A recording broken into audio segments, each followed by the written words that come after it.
Bom dia, seja bem-vindo ao canal Força Educação e nesse dia eu quero conversar com vocês sobre o resultado do BBB 2019. É engraçado falar desse assunto porque eu não acompanho esse tipo de programação via de regra e também evito assistir ou dar audiência à TV Rede Globo, pois não considero seus programas afeitos à minha personalidade, com seus apresentadores muito ruins, normalmente pessoas que procuram incitar um conhecimento que não tem, ou simplesmente procuram denegrir a imagem dos seus entrevistados, ou propor uma pauta ou uma série de discussões que não está baseada verdadeiramente em conhecimento. Por outro lado, tem uma programação novelística que é muito repetitiva e também tem atores que, via de regra, são sempre os mesmos, os protagonistas e os antagonistas, e causam um cansaço muito grande à minha mente. Por outro lado, o BBB 2019 apresentou uma personagem sui generis do que seja a mentalidade atual do Brasil. Nós precisamos analisar a sua vencedora. No dia de ontem, sexta-feira, 12 de abril de 2019, foi feita a votação e com 61% da votação, a vencedora foi a senhora Paula Sperling, né, uma blogueira que também é formada em Direito. Eu não tenho conhecimento se ela possui OAB. Então, começou a chover críticas de todos os lados, via Twitter, via Facebook, e eu me detive numa crítica que eu achei impossível, sistematicamente falando, epistemologicamente falando, cientificamente falando, filosoficamente falando, porque foi uma crítica levada a cabo pelo senhor Luciano Guaraldo. Luciano Guaraldo é um dos colunistas do jornal online UOL. E eu fiquei impressionado com a análise que ele fez, pois essa moça se envolveu durante o programa em diversos atritos e conflitos, chegando a ser mesmo processada, como ela disse no seu discurso da vitória, o discurso da celebração, que mesmo sendo processada, ela era vencedora e estava levando para casa 1,5 milhões de reais. Bem, por que ela se envolveu em políticas e por que é importante nós analisarmos o discurso do senhor Luciano Guaraldo? No último vídeo eu falei sobre a ciência como vocação e a importância da função social, segundo Max Weber, do jornalismo, que agora está escamoteando ou tentando esconder que pretende fazer um processo de censura. E no vídeo passado eu deixei bem claro que se os jornalistas do jornal O Estadão, especificamente da empresa Estadão Verifica, tiverem seriedade e compromisso com a ciência, eles não vão proceder dessa forma, embora o mesmo jornal tenha publicado uma lista de canais, sites de pessoas conservadoras ou liberais e que não deveriam ser seguidas e que deveriam até sofrer algum tipo de censura, pois elas veiculavam o que seja chamado de notícias falsas, ou como o presidente atual dos Estados Unidos, o senhor Donald Trump, tornou a célebre frase fake news. Pois bem, o senhor Luciano Guaraldo, como jornalista, foi fazer a análise da vitória da senhora Paula von Sperling e fez uma análise horrível, horrorosa, desastrosa e, de qualquer modo, injustificável cientificamente. Por quê? Porque ele vai analisar que a vitória dela traz a lume, traz a luz, traz a condição social, os mesmos critérios que fizeram a eleição em outubro do atual presidente da República do Brasil, o senhor Jair Messias Bolsonaro. E o que seriam esses sentimentos, esses valores que a vitória no BBB 2019 da senhora Paula traz a lume? Preconceito, racismo, eurocentrismo. Sim, pois ela fez comentários sobre negros, que as populações negras seriam mais propensas à criminalidade, fez comentários sobre as religiões de matrizes africanas, que não seriam religiões aceitas e que cultuariam até mesmo entidades demoníacas, ou assim o seu discurso deixou entrever. E eu tenho uma análise muito diferente a fazer, pois eu analiso segundo a sociologia de Max Weber. E segundo Max Weber, a ciência, e aí eu vou apresentar 2 artigos que viraram livros. O primeiro, a objetividade do conhecimento nas ciências sociais e econômicas. Foi publicado numa série de jornais, uma revista sociológica da sua época. E o outro, uma publicação de 1918, ou seja, 101 anos atrás. Qual seja a objetividade axiológica das ciências sociais e políticas. Esses 2 escritos, eles são super importantes, porque eles vão definir o que é ciência para Weber e o que deveria ser ciência para o mundo moderno. Mas infelizmente a inteligência humana não alcançou e ficaram cheios de preconceitos. Os verdadeiros preconceitos, os verdadeiros estereótipos, como nós conhecemos desde o século XX. Que são o quê? Análises precipitadas. Weber vai dizer o seguinte: todas as vezes que nós olharmos uma ação social, a ação de um indivíduo voltada para influenciar ou condicionar a ação de outros seres humanos, essa ação ela tem necessariamente que obedecer a 3 fundamentos. Ou ela é de origem tradicional, ou ela é de origem religiosa, ou ela é de origem racional. Sendo ela racional, ela pode ser racional puramente, ou seja, objetivando uma finalidade racional, ou racional emocionalmente, objetivando um valor.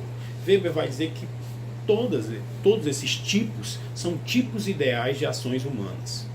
Nenhuma ação humana é puramente tradicional, nenhuma ação humana é puramente racional, nenhuma ação humana é puramente religiosa. Por quê? Porque nós somos seres humanos. E o que dá sentido à nossa ação é a visão de outro ser humano. É ele que a interpreta.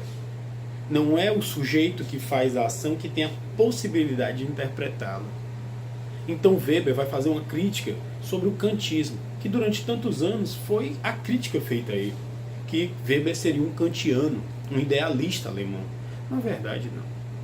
Weber foi um cientista no seu mais alto patamar e que reconhecia que, por exemplo, a psicologia deveria servir às ciências sociais, às ciências humanas, assim como a matemática serve, como fundamentando os preceitos individuais, caracterizando o agir, o sentir do homem.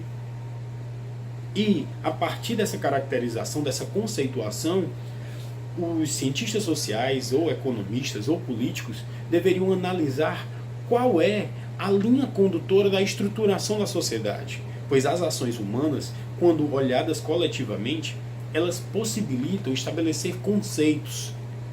Diferentemente do que eu já falei aqui sobre Durkheim, não é a sociedade que cria o ser humano. É o ser humano, a partir das suas interações, que possibilita se interpretar o que seja a sociedade. É ele que constrói a tessitura social através das estruturas, das múltiplas relações que ele estabelece com outros seres humanos. E aí, nessa análise, é muito importante você analisar o seguinte: será que verdadeiramente nós estamos diante de um erro? O erro que constituiu a eleição do senhor Jair Messias Bolsonaro, que talvez seja o mesmo erro que constituiu a eleição do presidente Donald Trump nos Estados Unidos? Ou nós estamos diante de uma nova mentalidade? Uma mentalidade que hoje está pondo a lume os preconceitos que durante tantos anos ficaram escondidos nas sombras, ou como nós usamos no adágio popular, varridos debaixo do tapete. Eu acredito que nós estamos diante de uma nova mentalidade, um novo impulso social. E as estruturas sociais, as estruturações sociais, elas existem, os movimentos existem porque o ser humano muda. E o ser humano está mudando a cada dia. E talvez o ser humano do século XXI queira debater realmente sobre preconceito étnico ou racial, como infelizmente ganhou visibilidade nas ciências, e até o preconceito científico. Tem uma obra do professor livre docente da Universidade Federal Fluminense, ou seja, a Universidade Federal do Rio de Janeiro, que diz que, por exemplo, as obras de Weber justificaram um racismo científico. É muito triste você ler uma obra dessa, porque traz à ciência um peso muito grande. Na obra, o professor Gessé, ele acusa as ciências de terem virado a nova religião do final do século XX e início do século XXI. Weber nunca falou isso. A interpretação foi apressada e errada. Infelizmente, outros autores acreditaram cientificidade à obra, que não tinha. Primeiro, para você fazer ciência, em termos de ciências sociais, você é capaz de interpretar a ação de outro ser humano, e por isso você precisa da objetividade, precisa procurar se afastar dos seus próprios valores, o que de fato o senhor Luciano Guaraldo não foi capaz. Ele não fez ciência, ele nem fez jornalismo. Ele trouxe um posicionamento político ideológico, ele trouxe um posicionamento eivado de erros acerca do que significa a vitória dessa moça, dessa senhora Paula. Por que tem preconceitos? Porque eu não posso analisar imediatamente o que está acontecendo. Eu posso sentir as emoções do povo brasileiro e as ações que se desenvolvem desde 2013, com as pessoas indo à rua, com as pessoas batendo panelas contra o mandato da senhora Dilma Rousseff, da ex-presidente da República do Brasil, com o seu impeachment, depois com as diversas críticas à postura do então presidente da República, o senhor Michel Temer, e depois com a eleição do senhor Jair Messias Bolsonaro. Eu não posso simplesmente dizer que está tudo errado e que deveria haver uma intervenção, como no texto do senhor Luciano Guaraldo sugere, que no texto, por exemplo, vem um argumento terrível, que diz que, por exemplo, que na década de 70 o Pelé, em uma entrevista, disse que o povo não estava apto a votar, então era importante que se mantivesse o governo militar no Brasil. E que hoje talvez fosse o momento, de novo, assim o texto deixa entreler, que o povo não votasse mais. Só alguns arautos, algumas mentes inteligentes o suficiente e suficientemente preocupadas com o social deveriam carregar tamanho peso de decidir os destinos da sociedade. Quanta tolice, quanto preconceito, quanto radicalismo nessa fala. Pois a diversidade das nossas votações e mesmo a eleição de pessoas que nós não venhamos a concordar é que traz a lume o que seja democracia, o direito de dar voz a todos, ainda que eu não concorde, ainda que seja contrário a mim, mas foi a escolha da população brasileira adulta, que vai se responsabilizar por financiar esse Estado através de seus tributos e impostos, que vai se responsabilizar por cumprir a nova legislação exarada pelo Congresso Nacional, que vai se responsabilizar por viver nessa sociedade. Então não posso negar a ela o direito de votar. E muito menos eu posso acusar a ciência de ser uma religião que fundamenta os erros. Se eu proferir tamanha asneira, tamanha loucura, eu vou condenar a humanidade a uma redundância tradicional que vai levar o povo ao não desenvolvimento. E pior, eu vou desconsiderar todo o avanço social a partir de partes da estruturação do movimento social. Talvez nós estejamos diante de uma nova mentalidade surgindo no mundo, uma mentalidade que venha sobrepor o capitalismo, pois, diferentemente da análise que é trazida pelo professor Gessé de Souza, o capitalismo não é uma forma produtiva, e muito menos o mercado foi o que engendrou os estudos de Weber. Muito ao contrário. O senhor Maximilian Weber, Emil Weber, engendrou seus estudos, inclusive sendo internado em sanatório após a morte de seu pai, pelo desejo real de conhecer o que é a conduta humana e como ela é capaz de influenciar a conduta de outros seres humanos. E como nós, pesquisadores sociais, Sim, eu sou sociólogo, apesar de também ser advogado e ser administrador.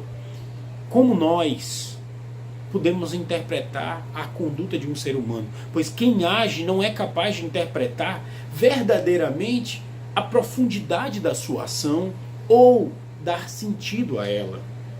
Todos nós buscamos um objetivo fora de nós, mas o sentido somente pode ser dado pelos outros seres humanos. Esse é o canal Força Educação. Se você gostou, deixa o joinha, se inscreve no canal, compartilha a mensagem. Muito obrigado e bom dia.